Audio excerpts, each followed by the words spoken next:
houses in which men have lived and died are haunted houses. Through the open door, the harmless phantoms on their errands glide, with feet that make no sound upon the floor. There are places where history lingers, where time slips if only for a moment, where echoes of the past whisper in darkened halls and forgotten corridors. Old buildings hold more than just bricks and mortar. They carry the weight of those who came before.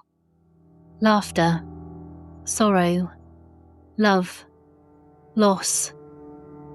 And sometimes, just sometimes, the veil lifts, revealing something beyond. From spectral figures glimpsed in candlelight, to stories carved into the very walls themselves.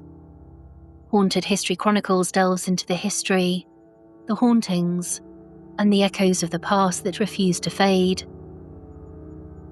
But the journey for the podcast doesn't stop there.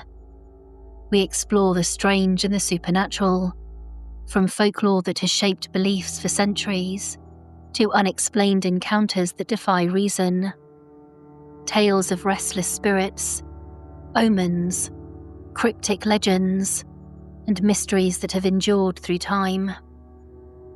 Join me as we unravel the haunted, the historical, and the hidden.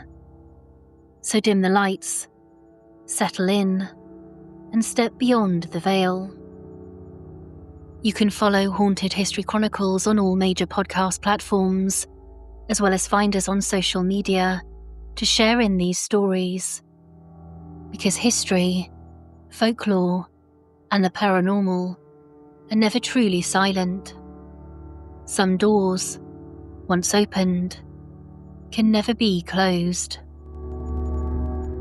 Today we step into the shadowed parlours and fog-drenched corridors of Victorian England with a very special guest, Dr Kate Cherrell, paranormal historian, death culture expert, and the mind behind the gloriously Gothic debut novel, Begotten. Set in the decaying county of Duncain, Begotten invites us into a world where mourning is more than a ritual. It's a gateway, where séance circles crackle with secrets, and family homes breathe with something ancient and unspeakable. Dr. Cherrell draws on her years of researching spiritualism and 19th century death culture to weave a tale rich in dread, repression, and unspoken histories. In this episode, we'll delve into the inspirations behind Begotten, a story where ghosts may not be spectres, but echoes of trauma. We'll explore the chilling reality of Victorian séances, the ways the Gothic still speaks to us today, and just what a paranormal historian really does. We'll ask why were the Victorians so obsessed with spirits? What happens when grief becomes a portal? And in a world dominated by ghost hunting TV shows, how does historical context shape our understanding of the supernatural?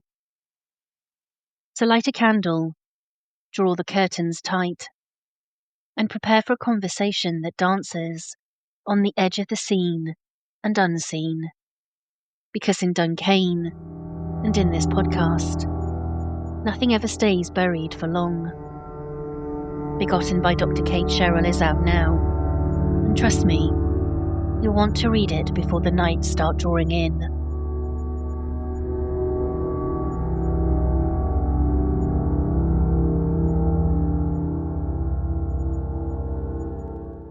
Kate, welcome. It's been a while since you've been on the podcast. For listeners maybe new to your work, do you want to maybe just explain how you first found yourself drawn into the world of the paranormal and what exactly a paranormal historian does? Right. Well, I always say that it's fated that I was never going to hold down a normal job, and my interests were going to always be a little bit more left field, I suppose. So yeah, the paranormal, strange happenings, the unexplained, that sort of thing. It's been a childhood interest, and I think a lot of that was fanned by 90s TV entertainment and kids' books that are around UFOs and ghosts back in the day, and certainly programs like Strange But True left such an enormous impact on my viewing habits, my reading habits. And then I was certainly influenced by my granddad, who also had some strange, let's say, spectral experiences in the 40s and 50s with a Ouija board, and then some happenings with spirits, but that he claimed were happenings with spirits. And he gave me my arguably my first adult books that were on Roswell and and this paranormal encyclopedia that I hold like a baby whenever I move house. It's one of the most precious things to me. It's a tatty old hardback thing with those glossy photos of charred legs in the middle of it. So it's no great intellectual tome, but it's very precious to me. But as for what I do now as a paranormal historian, well, I spent a fair bit of time working in strange, strange locations. I worked in a cemetery for a while. I worked with bats for a while, so I was just collecting all that goth cred. Did quite a few years in academia, getting more certificates than anyone really needs to. It was a weird little obsession I had for a while. But I write and research solidly, so that's pretty much my day job. I write for magazines, publishers, I write for other authors, I do consultancy for productions that might need research or expertise or guidance in certain fields. This is usually relating to the paranormal. But when I'm writing for my own projects, some of which have come out already and some of which are coming out over the next few years, I don't investigate these cases like a paranormal investigator or a psychologist would. But broadly, I look at stories of supernatural encounters, folk tales, spiritualist history within the context of the environment of the time. So the writer's status, the player's status, where it fits into in our social history. And I wish I could say that, I'm hiding in attics and communing with spirits every day, but in reality, I'm sat in front of my laptop as much as anyone else is. I don't know how you keep up with all the things that you do because, you work so incredibly hard and, it also now includes the fact that you've ventured into fiction writing. And it's such a wonderful book that recently has come out with Begotten. I mean, Oh, it's thank you. just dripping with Gothic atmosphere, which is my total kind of love affair. It's the type of book that you find yourself wanting to read at any time of the day or night when you just want to kind of bathe in that wonderful world of Gothic fiction writing. And I don't know if you want to, again, just for those that maybe haven't come across it yet, just give us a quick overview of what readers can expect from this amazing story. Oh, well, thank you so much. I'm really, I'm really, really pleased you enjoy it. Um, well, I suppose the snappy version is that Begotten is the story of money, lies, and seance. I really should have led with that back when I was pitching it about. But Begotten is kind of my baby. It's a papery baby in that effect. It's a slow burning gothic semi body horror that serves as pretty much a love letter to the genre of the gothic. And it has themes of whether you can ever actually trust your senses and the very nature of ghosts itself. So it's the tale of a young woman returning home to this grand Gothic pile in the middle of Northern Ireland, only to find that a house has been overrun by some very charismatic spiritualists. And what unfolds is a strange tale of ghosts and deceit and madness. And yeah, it's gone really really well. Obviously, I didn't push this through like an enormous publisher, and it's been a real passion project from someone who's so immersed in spiritualist history. But it's been so rewarding and heartwarming, I suppose, to receive so many lovely messages from readers saying that, oh, I'm not normally a big reader, or I'm not normally reading this sort of genre, but they'd really connected with Begotten. A few people have said they've read it multiple times, which is quite amazing levels of devotion to a narrative. And people saying that they were so taken with this character, or they were so angry with this character, they just needed to reach out and tell someone. So yeah, there's some really lovely stories about how people have interacted with Begotten. So yeah, all in all, it's a modern Gothic tale with some hellish, ghostly twists in it. And yeah, I think it appeals to a very broad church of people. But maybe some bits shouldn't be read before you have your dinner.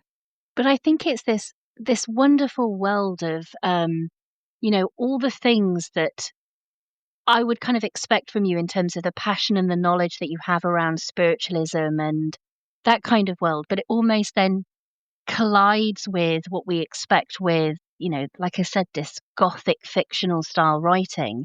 And it's just this wonderful immersive blend of those two worlds that adds some real authenticity to it as well, I think. That again, I just think for various people who are interested in spiritualism or who have a real love of Gothic style writing, it is kind of something that I agree with you. I think it appeals to so many people on so many different levels.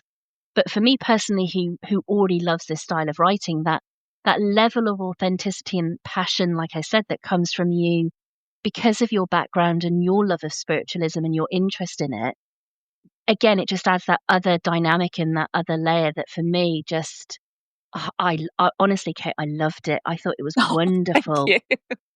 Oh, thank you. That's so lovely.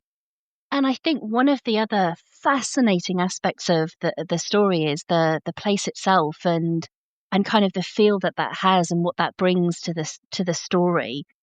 What inspired you in kind of the setting of Duncain and, the its deep sense of the haunting, if you like? I suppose a lot of Begotten, when I say it's my love letter to a genre, I think a lot of people, certainly people that consume a lot of horror media, think of the Gothic as being this a blood-drenched, fast-paced genre, whereas in reality, it's far more atmospheric. It's far more that slow, creeping sort of things are decaying, things are uncanny, things are inverted. And within Gothic tradition, there's this thread of the idea of place being a character itself. So you have your human characters, but wherever they are is an equally important player within that. So I suppose there's a Gothic tradition of crumbling domestic spaces and these great Gothic piles where the domestic, let's say like a place that's inhabited by people, is inverted and it becomes threatening. So within Begotten, I wanted all of that grandeur of the Gothic and these places that are so familiar but somehow compromised. And I wanted to put that with this swampy fear that comes with existing within a very desolate, rotting landscape. And I suppose it would have been unfair to place that within a pre-existing county because it's a pretty bad review. So that's where the county of Duncain came into things. It is an inherently Gothic county that affects anything that sets foot within it. The people are rotten, the buildings are rotten, the environments are rotten. So there's no way of entering that and having a perfectly reasonable, jolly old time back at home. But the house itself within the story was really important to me because I'm not sure about you, but I have so many obsessions through life that I get into to a quite concerning degree and then try and talk to friends and family about them and I get the strangest looks. But it's part of the joy of learning, I suppose. But I've always been a great admirer of the Anglo-Irish literary tradition of the big house novel. I know big house sounds quite cheerful. It sounds like, oh, it sounds lovely, like an upstairs downstairs type thing. But it really refers to the large houses that were owned by the landed classes in Ireland, namely sort of prominent Anglo-Irish families that gained their power and these grand estates throughout the Protestant ascendancy. And that basically saw one religious class ruling over Ireland for hundreds of years. So it sounds like quite a grand existence, but in reality, these houses were inhabited by very land rich or wealthy people who were socially, religiously, culturally, and physically isolated from both their neighbours and those that they ruled over. So even though they should be sitting in these great privileged positions, they're a very othered class. They're quite a monstrous class. And so understandably, in reality, outside of literary tradition, these big houses became prime targets during the revolutionary period.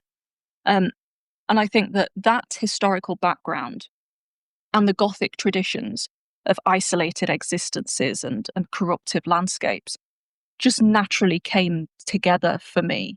And it seemed like the perfect environment in which to situate an even stranger, more isolated family where you could wrestle with these concepts of death, eternity, and hauntings, really.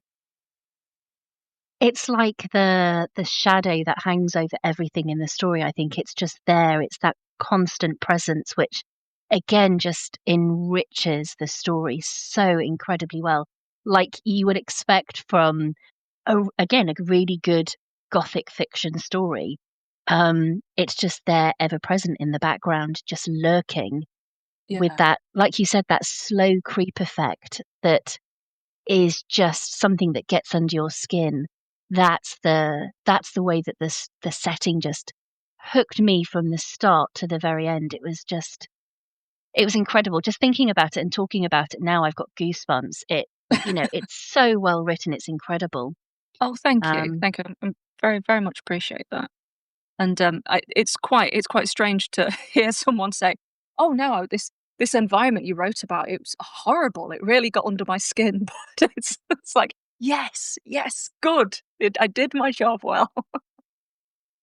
and one of the other fascinating contrast that I think Begotten brings is this contrast between the modern ghost hunter and of course the Victorians who essentially lived with their ghosts. Mm. Why did you want to explore that tension in the story? I feel that if you signpost a haunting or a ghost in the conventional sense in writing, it really inhibits your creativity and what directions and what layers you can add onto it. So you'd say, right, okay, this is a ghost story. There's a ghost there. All right, now now what? You know. Um, Whereas I think if you frame that haunting in a historical, in a Victorian context, especially, there are so many interesting avenues that you can explore there. So certainly setting it within a Victorian era, you've immediately got that Victorian relationship with the supernatural and the Victorian interpretations of ghosts and the nature of ghosts. Because the 19th century was really the age of the ghost story, but it was also the age of spiritualism. And it was the age of scientific development as well. So you've got new religions and you've got massive scientific leaps being made. And all of them were rather unhappy bedfellows, I suppose, with very differing ideas on the nature of ghosts and the nature of sanity and the human condition. And I think there are very few eras and there are very few traditions that can offer that much inherent conflict just from the start.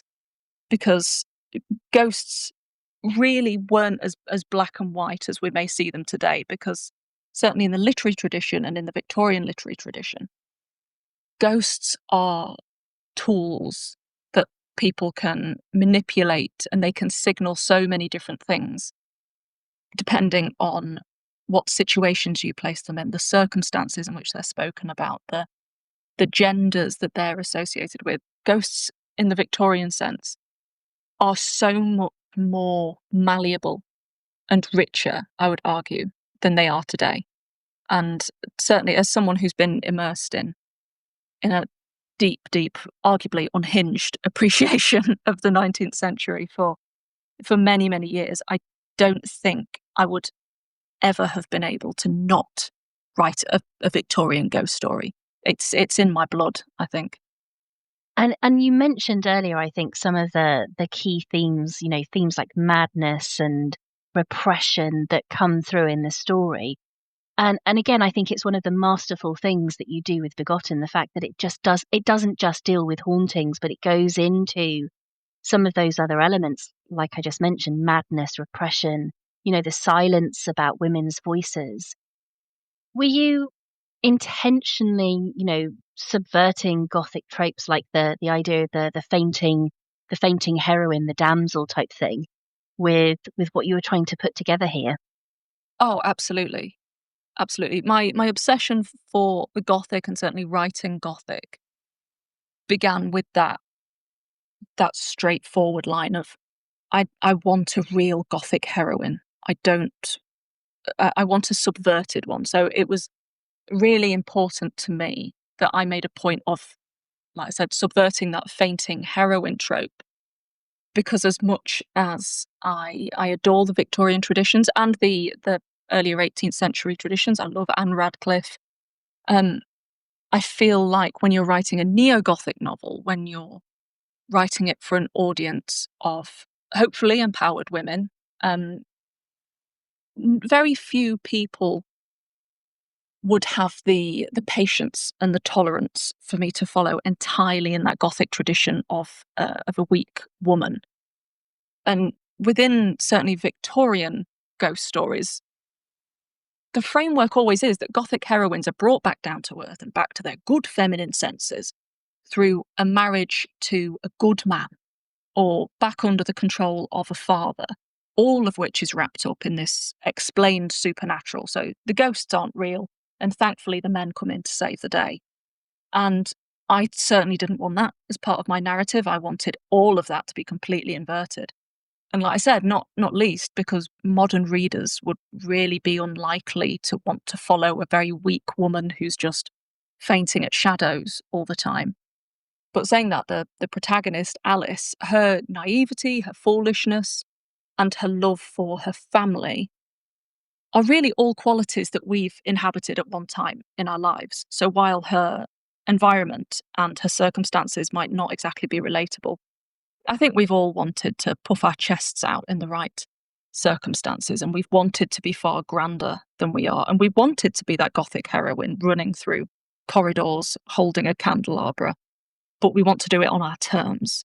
And I think that certainly highlighting what an authentic woman's voice would be like within the Gothic was also incredibly important to me, but allowed for a lot more conflict. Because if you put a modern woman in an environment where her voice is being repeatedly dismissed and repeatedly diminished, they get very frustrated very, very quickly. And I think Alice certainly operated as a very satisfying catalyst when when exploring that.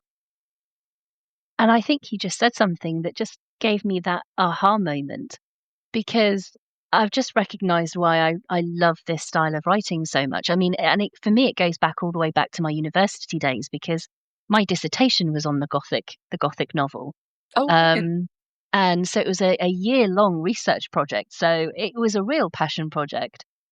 And I think that idea of wanting to be the character in the story with the candelabra and the wonderful attire is Mm, absolutely one of the reasons why I love the style of writing so much, because they are exactly my type of life locations that I would love to be exploring and inhabiting.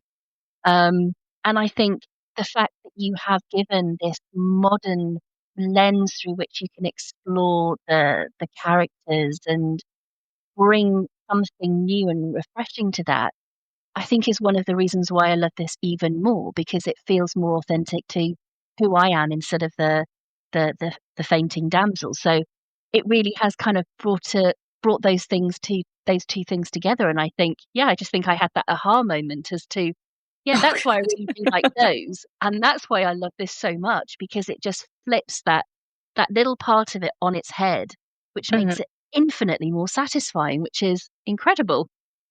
Yeah. Oh, good. Oh, I'd I'm really never thought of pleased. it like that. Honestly, I just had that moment where I was thinking, yeah, that's why. You literally took it out of my head, I think, Kate. Ah, you see, I've got powers after all. And just kind of coming back to Begotten, I think one of the lines that, really come through in terms of the questions that come through is whether ghosts really are just the spectres. That's something that follows through the threads of the story, if you like, whether they are just spectres or if there's something that reflect our own fears. Mm. How do you personally view the nature of a ghost with regards to that, Kate? Well, I think I think how long's a piece of string? Um, I've been having quite a lot of discussions recently about my own changing belief systems, but overall, well, I do believe in ghosts. I think I'd certainly be in the wrong line of work if I didn't. But I do think that ghosts they can be many things.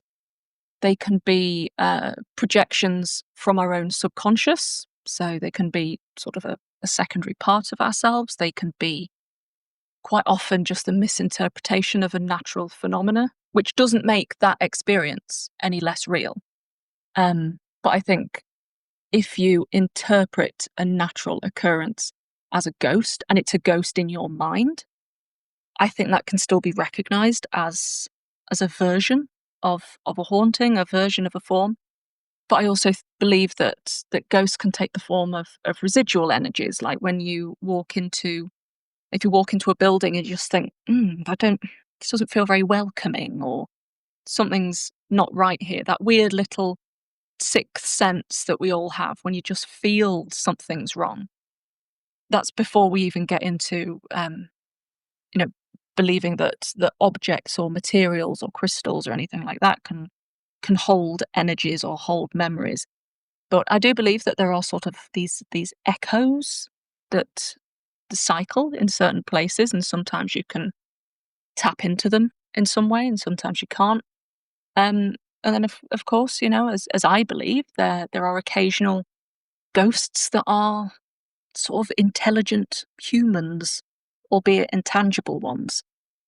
But throughout all of that, I think literary ghosts are the most powerful of all. I think you can be told a tale of, oh, so and so experienced this poltergeist and they experienced these very intense happenings, and you're taking it at someone else's pace. You're listening, it's going in, it's abridged, it's very quick, it's on someone else's terms. That's it. But if you read about one of these cases, you get that secondary haunting in your own head. You get those lasting memories. Like I, for one, when I first watched, let's say, Paranormal Activity, that film, the friends I was with laughed it off and thought, "Oh, that was a bit daft. Why did we go and see that at the cinema?" I thought about that film for weeks afterwards. So, arguably, I would say that also feeds into the nature of a ghost. The nature of the ghost can be a memory of someone else's haunting or a memory of someone else's experience. Ghosts aren't just creatures in sheets going woo in darkness. They're so much more than that, and they're so much more powerful as a result of that. They're malleable, they're intangible, they're the sum of all fears, I suppose. They're amazing things. Whether or not you believe they're real is kind of inconsequential as to a ghost's power, because a ghost can be whatever you want it to be or exactly what you don't want to admit. Yeah, and I think you said that so eloquently. I agree with you. I think it almost does become like a second haunting. And I was only thinking about that just in the last few weeks, where I actually came across a really interesting ghost tale from Ireland around a horrific event where a large number of people were massacred as part of an uprising. And in the wake of this very real event, there were sightings of a woman literally standing as a solitary figure by the water in a Mm, place where, the assumption was her children had been slain. And this ghost story became so embedded in this community that for the next century, 2 centuries, it was being told, either through pamphlets and sermons spoken about annually in church services, to the point where now it's so well known that it's the most commonly recognized ghost story within this area of County Armagh. And I think that kind of very much sums up what you were just talking about there. Here is this story that resonated so much that it almost became this haunting that affected future generations as a reminder of this Mm, awful past and the conflict between groups and, different religious groups and so on, the divide that existed. It mm, becomes a haunting, a living haunting of that, and a reminder of that massacre. And when you kind of think about ghosts, it is something really just that gets under your skin again, isn't it? It can be it is. whatever it needs it to be. Yeah. And again, I think it's what's so fascinating about it when you can see it from the different lens through which we take in and absorb these stories and why we're so fascinated by them. Yeah, yeah, absolutely. I think you're right that a cultural experience and folkloric traditions aren't simply just oral histories or collective cultural trauma. They run so deep that that haunting becomes part of the very fabric of a community and in turn part of someone's identity. Like there are so many communities that are associated with very prominent hauntings or folk tales, and they're very protective over that because they've assimilated it into part of their being. So they're sort of haunted by a haunting, I suppose. I doubt there's very few people in Borley, for example, who wouldn't be aware or wouldn't have some form of pseudo warmth, I suppose, towards the infamous rectory haunting. But yeah, no, I think that's a very interesting point. That yeah, communities can take hauntings to to their heart, and then yeah, generationally, it just becomes more and more embedded until the two are completely indivisible.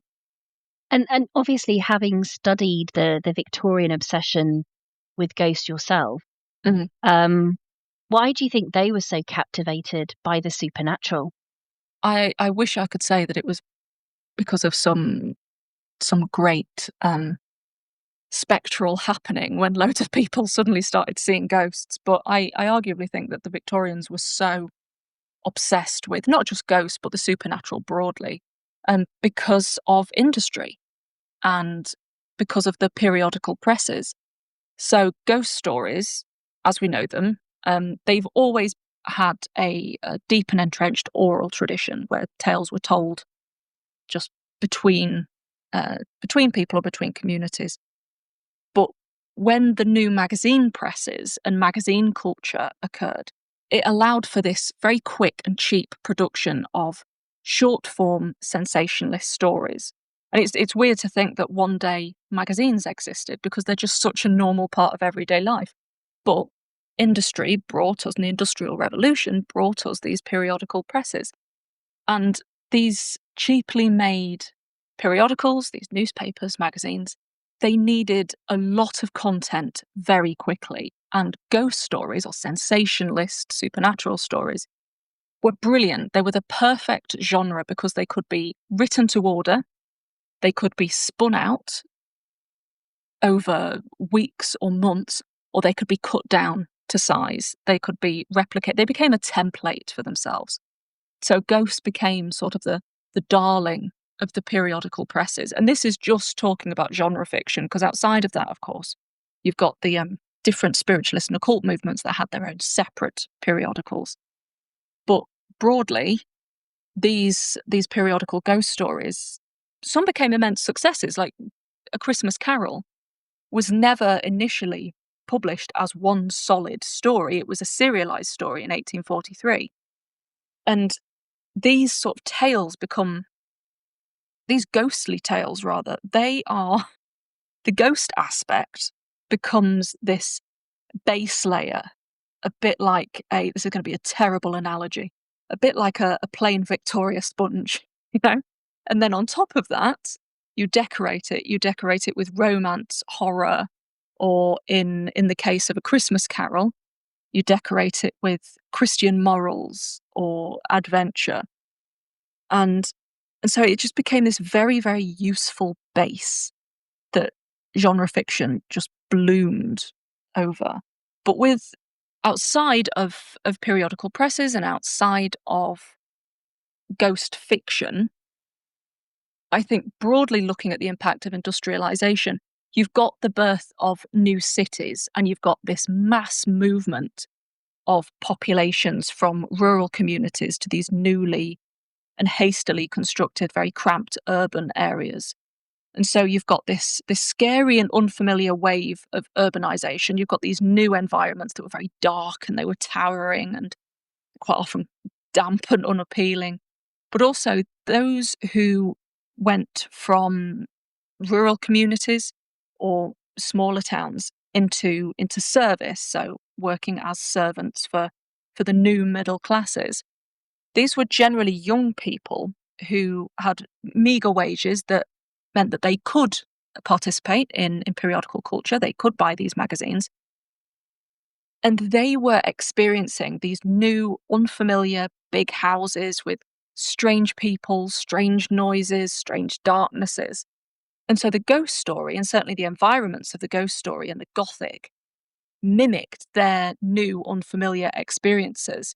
So everything kind of coalesced at the right time. And then certainly when the spiritualist movement began in 1848, that added another thread to periodical culture and arguably started to mold aspects of the ghost story as well as these new experiences with new religions and seance began to sort of blur the lines between fiction and reality with the ghost story. It wasn't just something safe and trapped away in an old abbey anymore. Sometimes it was real, and that all just fanned the flames of the supernatural. That it was a perfect storm. It was an absolute perfect storm in the 19th century, and there was never really going to be any other genre fiction that thrived like the ghost story and the Gothic. I think it just reflected the sum of what you just talked about there, the radical changes that were happening in the Hmm. movement of people. And again, when you have large groups of people and societies going through those kinds of shifts, just from, if we think about the birth of technology and how this is that kind of cutting edge moment of looking back on the past and these old superstitions and beliefs and thoughts, and then this ever changing world in front of you. It just this is something that fills that gap, doesn't it? It kind of carries you through that transition period of uncertainty and unknown and the fears that come along with all of those changes in society as well. Yeah, Um, and I suppose if you're working very long days as well, you don't have radio, you don't have TV. The levels of literacy in the country were gradually starting to increase, and people really haven't changed. They really haven't changed over the centuries. We've always wanted a thrill, and we've always wanted a fright, and that's just one of the great experiences of being human. And yeah, I think the Victorians got that very purely, and I think we do quite well to return to that. I'd certainly buy periodicals today if they were filled with um, sewing patterns and ghosts. I mean, that sounds pretty marvelous as far as I'm concerned. Me too, and I think you only have to look at the success of shows, things like Penny Dreadful, that was kind of inspired by that. The Mm, success that that had and how long it ran for. I mean, there are so many shows that we can talk about that kind of have a nod to, particularly this style, because it's still something that I think endures. And I think you're right. We still like that thrill, that bit of excitement that mm. comes from this type of world. Yeah, I think as well if you wrap it up in a bustle and put a couple of horse-drawn carts in it, the the Victorian era becomes uh, othered. It becomes very oldie worldy and it becomes sort of untouchable, but it's not so far back that it's unrecognizable culturally. And I think that's quite important because if it had been any further back, we're getting into like Pride and Prejudice territory and Regency and Georgian and so forth. But Victorian era while the clothes are infinitely better, and it is all about aesthetics. The aesthetics are better, the buildings are better, the clothes are better. And I know this is personal preference, but I will die on this hill that everything was far, far more aesthetically pleasing in the 19th century. But the people and how they speak and their concerns and their loves are very, very recognizable to our modern selves. And I think having that relatability to the Victorian era, and certainly the Victorians' rather more death-based cultures, is really what feeds our adoration, and how we can still make that connection to the 19th century, because it's familiar, but it's a little bit off. And I think that's why, shows like Penny Dreadful and so forth, they scratch that itch of, we want something dramatic, we want ghosts, we want Gothic, we want ectoplasm. But we don't want it to be completely suspended in fantasy. We want that recognisable aspect. And I think the Victorian era can always facilitate that, regardless of the historical background or the genre background of the show or book.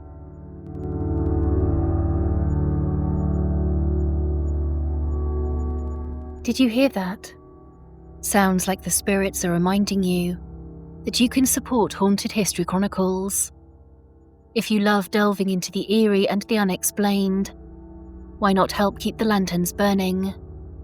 Head over to Patreon, TeePublic or Ko-fi. All the links are waiting for you in the description notes and on our website. Get exclusive content, haunted merch, and more. Now let's step back into the shadows for more Haunted History Chronicles.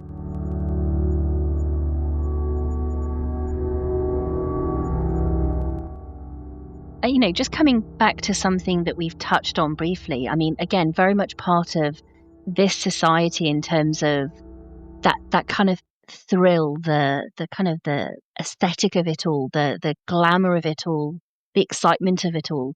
I mean, we have to talk about seances themselves and, just that sensory world that people were able to step in and experience in the 19th century. Do you want to just help paint a picture of what the Victorian seance might have felt like? Because again, it's such a big part of the Victorian story, and also, of course, Begotten itself. Yeah, well, I'm obsessed with seance reports from the 19th century, and not to go on about how brilliant periodicals were, but you get the finest, most descriptive, and often rambling, but profound seance reports in periodicals, because people could go to a seance and then quickly write up what happened, get it published the next day. It was this amazing, very fast-paced, by comparison, fast-paced news network for spiritualists. But as for seance, I think there were so many different kinds of seance formats that Victorians endured and enjoyed in equal measure, as certainly some of the reports were rather more enduring. And I think one of the issues, I'd say, that crops up a lot in discussions, contemporary discussions of Victorian seance, is that we have this idea that everything was all penny dreadful. It was all gloom and weeping and screaming, darkened rooms. Whereas in reality, this was a new religion, and it was half treated as a new religion, a new belief system, but also it was a form of entertainment. So there were arguably seances that were rather more light-hearted in topic. A lot of them were very light-hearted, but certainly ones that were less complicated in terms of setup. So there were many instances of high society ladies having their friends over for tea, and then afterwards the table was cleared and they'd have a fun little bit of table tipping after tea. There was nothing solemn about it. There was no one talking about the nature of eternity. It was just a bit of fun, a bit of a thrill. But on the other side of things, you do have this religion in action, this belief system being built, and new frameworks being built in real time. So there were seances that were very darkened rooms. They were regimented. A lot of early spiritualist guides recommend that you have sitters split equally by gender, with a medium in the middle as well. Of course, your low lighting and the appropriate hymns being sung. So a typical Victorian séance, as I would say, is not one that you ever see replicated today by paranormal event companies that say they're holding Victorian séances. It's very much a hodgepodge of everything. But generally, spiritualist séances would open with a hymn in darkened rooms. People don't really like singing hymns together today, sadly, as I've tried very many times to get people to sing a couple of spiritualist hymnals, but it ain't happening. They'd open with a hymn, genders would be split, and spirit would be contacted, in theory, by a medium, generally in a trance. I suppose trance mediumship is the most common of all, but also different methods like slate mediumship, trumpet mediumship, automatic writing, all these things that we see as just little components of a séance or an investigation. They would be the entire focus of a particular séance. And certainly the séances that I found very interesting in Begotten were the very heavy sensory ones.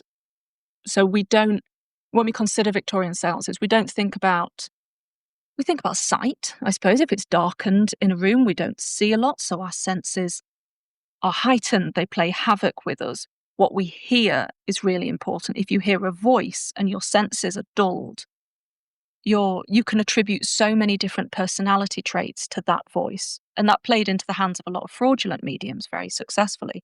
But also, these were wholly sensory experiences. Spirits could touch you, objects could touch you.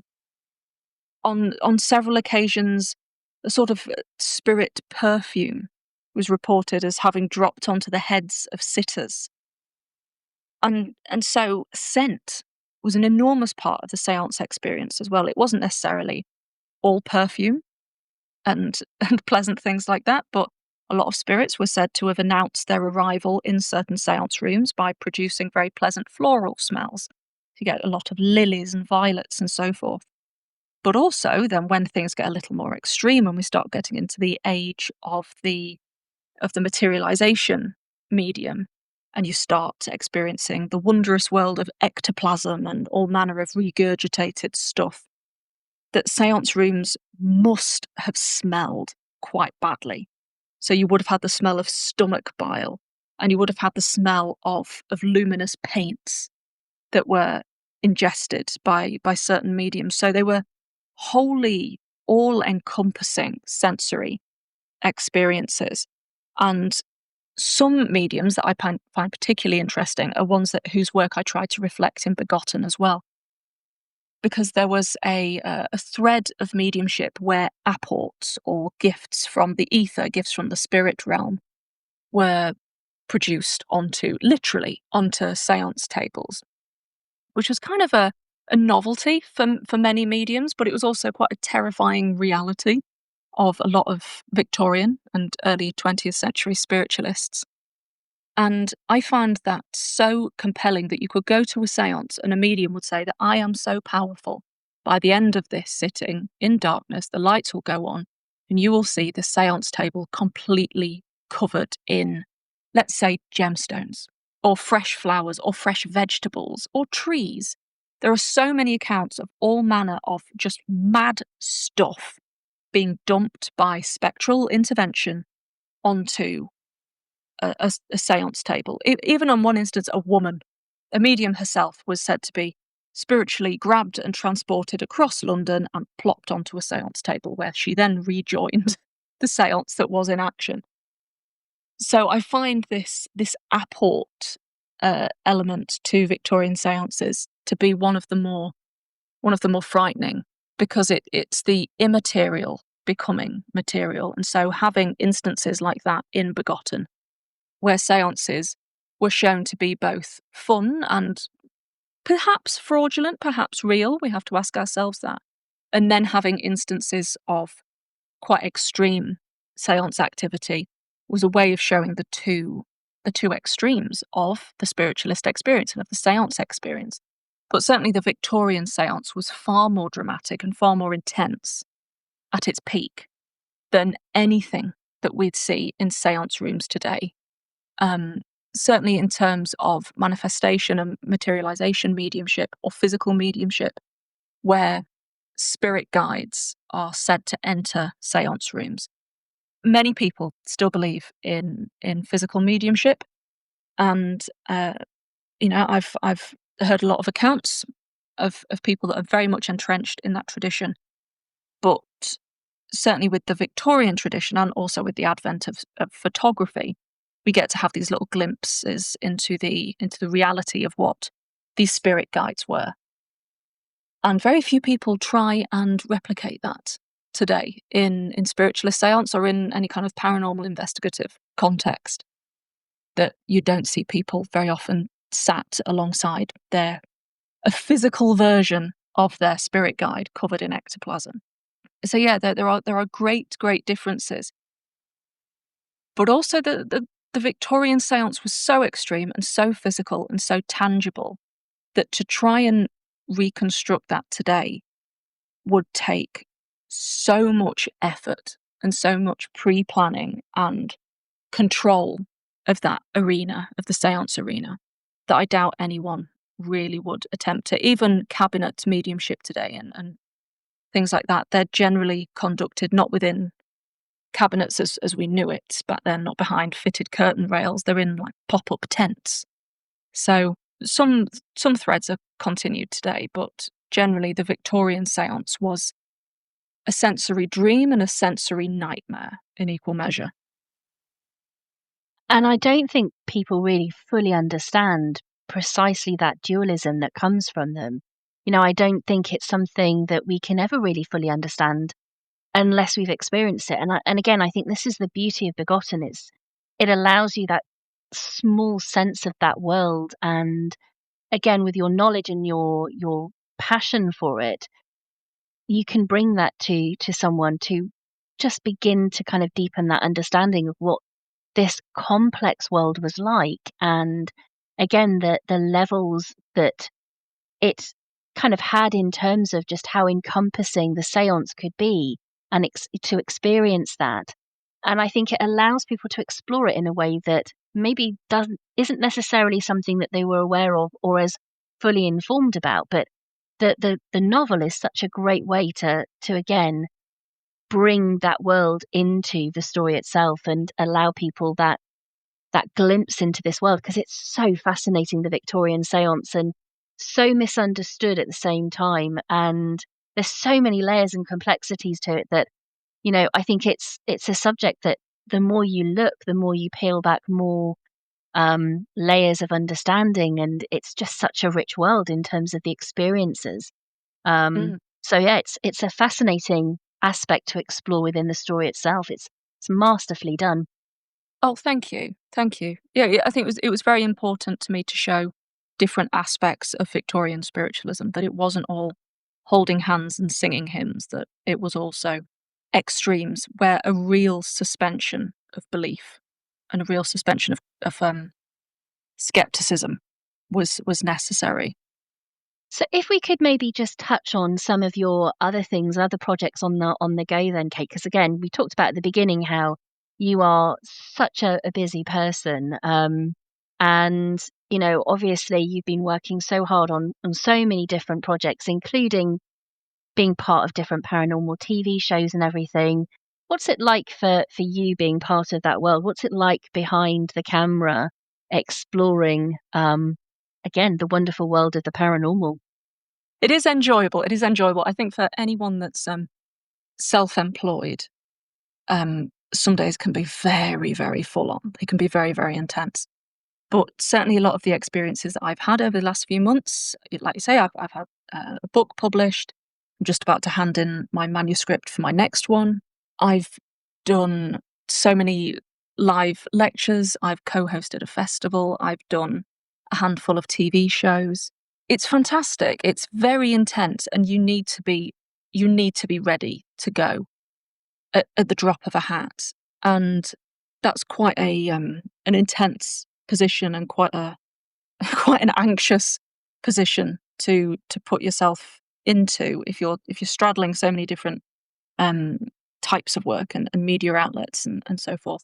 But certainly in terms of paranormal TV, I don't think I've ever experienced anything like it. I've done TV where I've been interviewed, and I've been interviewed on my research on a certain topic. But when you're recording a actual ghost hunting show, a paranormal investigation show, it's a format unlike anything else because, well, for starters, for those of us that do paranormal investigations as, so I always say as a hobby, and I always get told off for it, but for those of us that do it for enjoyment and for personal reasons, you know that an investigation can take several hours. Some people do days on the run, and you might not get much, you might not get anything. Now, you need to fit all of those experiences into an hour or less than, and you need to make it worthwhile. You need to find something. And so you need to have a lot of kit ready to go. If you don't like kit, it's not for you. It's really not, because you really need to think on your feet, and you just need to throw everything at the wall. And it becomes a very, very intense experience, and everything's heightened. And yeah, you have the environment, you just have to throw everything you've got at it. And I suppose from that, there's a certain element of frustration when you leave somewhere and you go, oh, well, because I threw everything at it, this device did this. I want to pursue that. I want to spend a few more hours seeing if I can debunk that or if there's anything on it. But everything's so cut to time that it can be very exciting and very rewarding and very, very intense. But a lot of the time you're left thinking, well, can you just leave me here overnight so I can have a closer look at things? And simultaneously, after things are broadcast, the amount of people who contact me saying, well, why didn't you mention this? Or why didn't you suggest doing this? Why didn't you try this? And the short answer is always, I did, and it got cut. So ultimately, whatever the experience, it has to be cut to meet a certain narrative or meet an entertainment framework. And that doesn't necessarily mean that it's any more legitimate or less legitimate than any other type of investigation. It's just a very, very intense one with a lot of expectation on you. And you can't suddenly slouch and go out for a cup of tea and a regroup. You are on, you know. So the sort of more media focused things are, especially when they're investigative shows, are very, very full on experiences, and that's quite hard to convey unless you've done it yourself. I think a lot of people think that we must be sat there on our backsides twiddling our thumbs going, right, do you want me to scream at something now? Whereas in reality, you're under so much pressure, you're so anxious that, yeah, you will have heightened experiences and heightened emotions because your anxiety levels are through the roof. And if there is something there, you know that you've got 20 minutes to try and make contact with it, so you are going frantic. So it's a wonderful experience, and it's an experience like nothing other, and I love the format of paranormal TV. As someone who was raised on, like I said, Strange But True and 4T and TV, all these sort of ghost hunting shows as well, that I'm very excited to be an occasional part of that tradition. But also when I appear as a paranormal historian and I get to showcase my research, that's incredibly fulfilling, and that's a very exciting element of my work as well. But I'm always on my feet. I think I'm one of those people that would love to switch their brain off for a few minutes, because I'm surrounded by lists of things to do, things to write, people to contact. It's never ending, but I'm very grateful for it. And I'm never bored. I'm never bored. I never think, oh God, this again. Because if it's not a talk, it's a paper. If it's not a paper, it's an article. If it's not an article, it's a book pitch. If it's, if it's not that, then it's an interview. If it's a podcast, it's this. There's always something. And yeah, it's a nice place to be, but it's a very intense place to be. And I very much would like a holiday. To Duncain. Well, knowing my luck, it blooming would be, wouldn't it? But That would be my idea of a good holiday. yeah, I'd rather have that than somewhere by the beach and being yeah, burnt to a crisp somewhere. So yeah. Well, there's no chance of that happening in Duncain, I'm afraid. no. So kind of again, just kind of thinking about the obsession that I think still exists Mm. today with obviously ghosts and ghost stories and the paranormal. Why do you think again we're just still so obsessed with exploring this through science and through technology and through storytelling? You know, why does it still exist in the same way that it did for the Victorians? Um, I think fundamentally, ghosts or a fear of the paranormal or the supernatural, um, it appeals to that basic fear in all of us, that fear of death and fear of each other and fear of the unknown. So because of that, I think we'll always have ghosts and we'll always be frightened of ghosts. And Victorians weren't credulous for believing in such things, and I think we're often guilty of tarring them with a stupid brush. We always reach for ghosts as an explanation when we're faced with something frightening and unfamiliar. And I think really the best example of that in recent years is during COVID, during lockdown.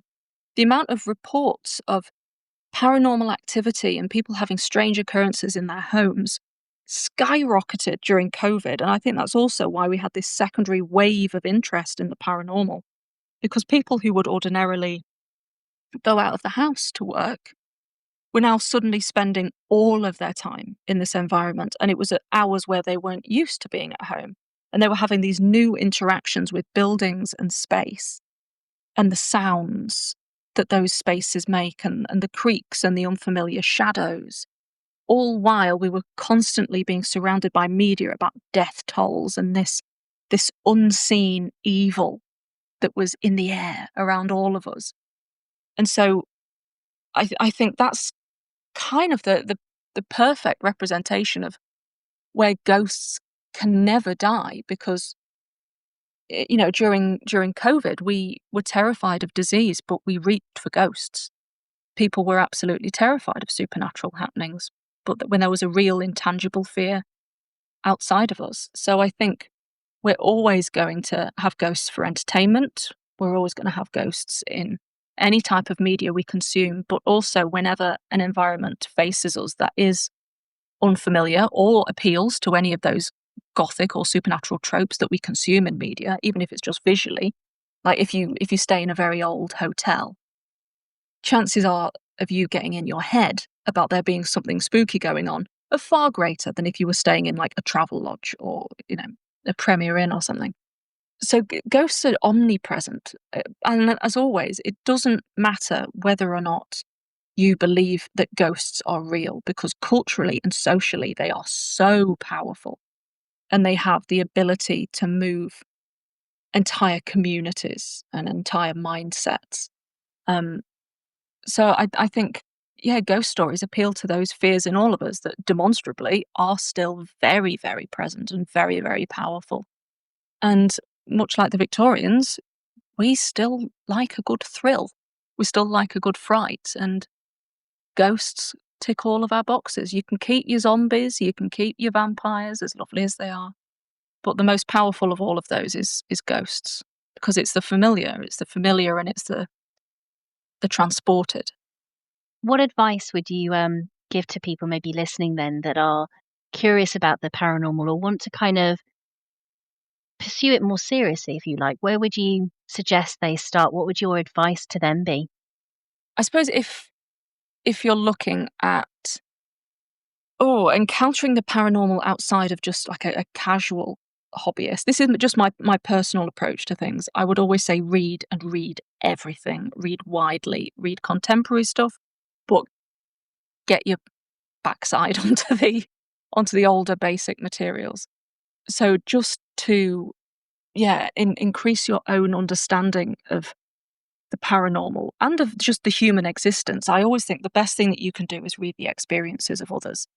And in reading the experiences of others, you can find commonalities, you can see methodologies, you can see familiar threads linking people that have experienced strange things across centuries. And I think having a broader understanding, a broader social and a broader cultural understanding of the paranormal can only help you in your own investigations, in your own interest, in your own creativity. So I think that's a very, very important thread. But also in terms of paranormal investigation, if you want to take that more seriously, again, read what investigators have been doing for centuries. And don't dismiss Victorians because they just wore silly clothes. They often have very, very sound ideas behind a lot of theories. And we're fortunate to be living in a digital age where so many archives are completely free online. Like archive.org and periodical archives are amazing resources to find spooky histories, to find further stories about previous investigators, mediums, and occurrences.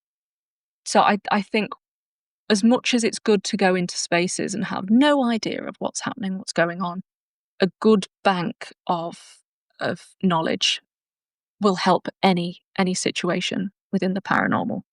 But then more broadly, if you want to make the paranormal or an aspect of the paranormal your job, first of all, be very, very clear in what you want to get out of it, because it's a hard profession. And this isn't to say, like, this isn't me talking to coal miners, or anything like, oh, it's so hard being a paranormal historian.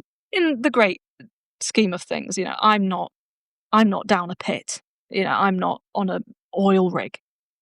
But just in terms of the dedication of time, there are a lot of compromises that have to be made because it's a lot of long hours and a lot of unpaid work. And certainly the people I know who work in the paranormal full-time are generally content creators. So they're people that are full-time investigators on social media or media platforms. And even there, it's good to diversify, to always have a couple of plates spinning, because you're ultimately at the mercy of a service provider. But if you're wanting to get into paranormal history, paranormal writing, exposure doesn't keep your electric on, but it is worthwhile in moderate amounts doing work for free. But always just keep an eye on how much of yourself you're giving away for nothing. But at the same time, never ever feel entitled for work. We're incredibly privileged to work in this field, and I try and make sure that my work is of a very high quality because I'm so fortunate to be here. So with that in mind, work hard. Being self-employed is hard enough, but in this field, you really need to lay the groundwork before taking that leap, and losing the day job. I mean, unless you're incredibly lucky, of course. But then ultimately, your employment will be at the whims of the media moguls and the whims of society. But paranormal is, although it's fun and it's community-based, I tell you what, there's some brilliant stuff that lies in books and brilliant stuff that lies in archives. And you can enrich your experience and your understanding of the paranormal so much by just reading old books and spending far less time on social media, looking at other people's investigative live streams. Pick up a book and, spend more time. That's a more Gothic pursuit anyway. Yeah, pick up a book, light a candle, not too near your bookcase, and entrench yourself in the paranormal in that sense. And of course, read some high quality Victorian ghost stories as well. They were masters of the form for a reason. So, just kind of finally, Kate, do you want to just let the people listening know where maybe the best places are to pick up Begotten, and maybe some of the best places for which people can follow you and where to do so in order to see what projects you're working on and what you're up to next and so on, so that people can keep informed? Where's the best place to follow you and, like I said, pick up a copy of Begotten? Right. Well, you can get Begotten pretty much everywhere. You can get it on, the easiest places are Amazon and Waterstones, so they can come directly from there. I'm just opening up a big cartel for signed copies, so you can find that on katecherrell.com, but my blog is at burialsandbeyond.com, and you can always find my social media everywhere under Burials and Beyond. I've got a couple of series of my my podcast Loopholes, which has been on hiatus for a while now, but there's a few solid series of that I co-host with Ian Bolsworth, who is a hilarious and very, very cutting opponent. There's 2 series of that you can find on Spotify, Apple Podcasts, wherever you want. And aside from that, I have a Patreon that I post to multiple times a week. It is so full of daft podcasts, of visits to cemeteries, folklore.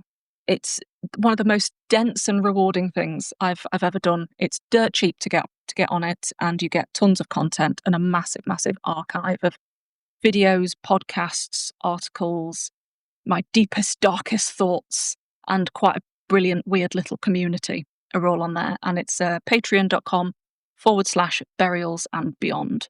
So you can find me on all of those things. And hopefully I'll be talking about my next literary project over the next few months on my Patreon. So that's very, very exciting. It's a good place to be. Honestly, Kate, it's been such a wonderful opportunity to chat to you about Begotten. Like I said, it's a book I just loved. And so it's one I highly recommend. And I'm so excited to see what else you write next, to see what your other projects are. So honestly, thank you so much for coming along and chatting to me about it. It's been so much fun and so enjoyable. And like I said, just having this conversation, there's been moments where I've had some real aha moments. It's really been quite enlightening and eye-opening. So thank you so much for your time. Oh no, thank you so much for having me on again. It's been lovely, and I'm so glad you enjoyed the book. I'm so I glad. loved it. I loved it. I'm fully intending on giving it as gift come Christmas time to a few people because I just know Oh they're yeah, going to want it, and it's the perfect time to read a Gothic story as well, isn't it? exactly. Everyone So wants a ghost story for Christmas. They don't want Lego sets. They want me. no. So without kind of spoiling people's birthdays and Christmases, there's some people I know that are going to be getting a copy. So I just loved it. I think it's really masterfully done, and yeah, it has been my real guilty pleasure in the last several weeks because I am one of those people that have dipped my toe in and out of it again and again and Mhm. again and again and again. And not even necessarily to reread the whole the whole book again, but just to go to some of my favorite passages, favorite sections that just evoke and bring all those feelings that I had whilst I was reading it the first time. It just comes flooding back, just dipping your toe into a particular section. So yeah, I just loved it. I think anybody should pick it up and have a read. I think it's really surprising and enlightening and fascinating Oh, and just thank you. dripped with all those things that I love. So yeah, I hope people go away and pick up a book and grab their copy and just find somewhere quiet to read and meet the world for a little while and just step into Duncain and experience that shadow Oh yeah. creeping feeling coming up on them. Yeah. Better than that, for goodness sake. Exactly. Exactly. Buy my book, wear a bustle, and get spooked. It sounds wonderful. Yeah. Like I said, Kate, thank you so much for your time. It's been so much fun, and I'll say goodbye to everybody listening. Bye, everybody.